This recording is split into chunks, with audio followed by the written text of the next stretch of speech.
जय हिंद दोस्तों, स्वागत है आप सभी का लीगल ज्ञान ऑफिशियल में।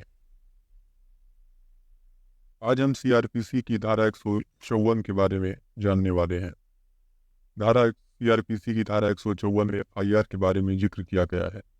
आज हम वही समझने वाले हैं कि एफआईआर क्या है, एफआईआर में क्या क्या चीज़ें शामिल होती हैं, इसको एफआईआर को दर्ज करने की प्रक्रिया क्या है, ये सारी चीज़ें जो है हम आज समझने वाले हैं।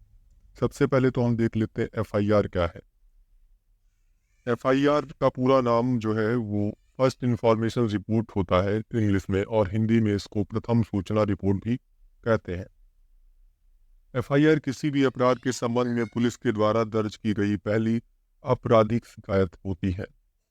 यह एक महत्वपूर्ण दस्तावेज है जो अपराध की जांच शुरू करने के लिए आवश्यक जानकारी प्रदान करता है। इसे हिंदी में प्राथमिकी भी कहा जाता है, और यह एक आपराधिक दस्तावेज है जो किसी अपराध की पहली सूचना को दर्ज करता है। तो एफआईआर की कुछ महत्वपूर्ण चीज़ें हैं जो इसमें शामिल होती हैं, जैसे एफआईआर अपराध की तारीख, समय और स्थान।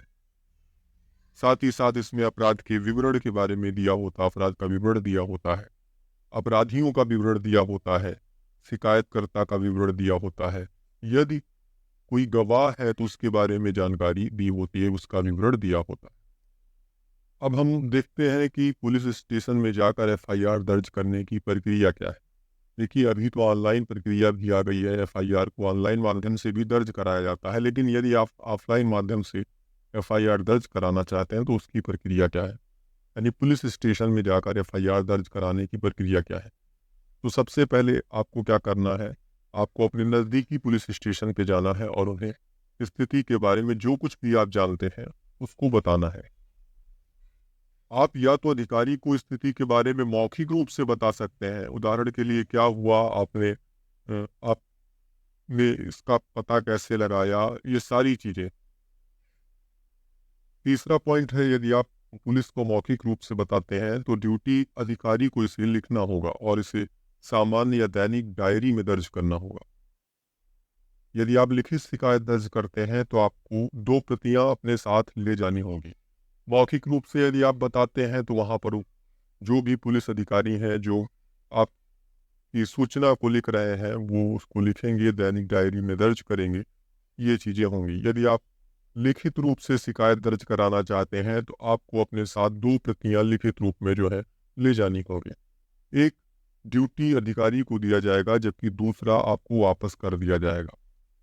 आपको आपके द्वारा जानकारी सबमिट करने के बाद पुलिस उन सभी विवरणों की समीक्षा करेगी और फिर आप वह जानकारी पढ़ेंगे जो पुलिस ने दर्ज की। यानी यदि आप बोलते हैं या आप लिखित रूप में देते हैं तो पुलिस उस जानकारी को नोट करेगी और उसके बाद आपको दिखाएगी कि आप देख लीजिए जो आपने जानकारी दिया है वह अच्छा रसा ऐसे ही नोट है या इसमें कुछ त्रुटियां हैं, या आपके बताए अनुसार इसमें कुछ दूसरा हमने नोट किया है, ऐसा तो नहीं है। तो आप क्या करेंगे, पुलिस द्वारा सूचना दर्ज करने के बाद आपको एफआईआर पर हस्ताक्षर करना होगा, यानी सिग्नेचर करना होगा।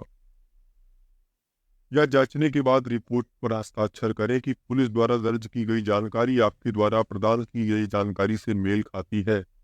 यदि उसमें कोई भी चीज़ ऐसी है जो आपने नहीं बोला है या आपके द्वारा नहीं कही गई है तो आप उनको तुरंत सूचित करें कि ये चीज़ें मेरे द्वारा नहीं बताई गई हैं और ये गलत है। आपको एफआईआर नंबर, आपकी एफआईआर की तारीख और पुलिस स्टेशन के नाम के साथ एफआईआर की एक मुफ्त प्रति दी जाएगी। है सुनिश्चित करें कि जो दोनों प्रतियां हैं दोनों प्रतियों पर मुहर लगी हो, क्योंकि जब वो ली जाएंगी तो आपको जो रिसीविंग दी जाएगी उस पर भी मुहर लगना चाहिए और वो जो है उनके पास उस पर भी मुहर लगना चाहिए।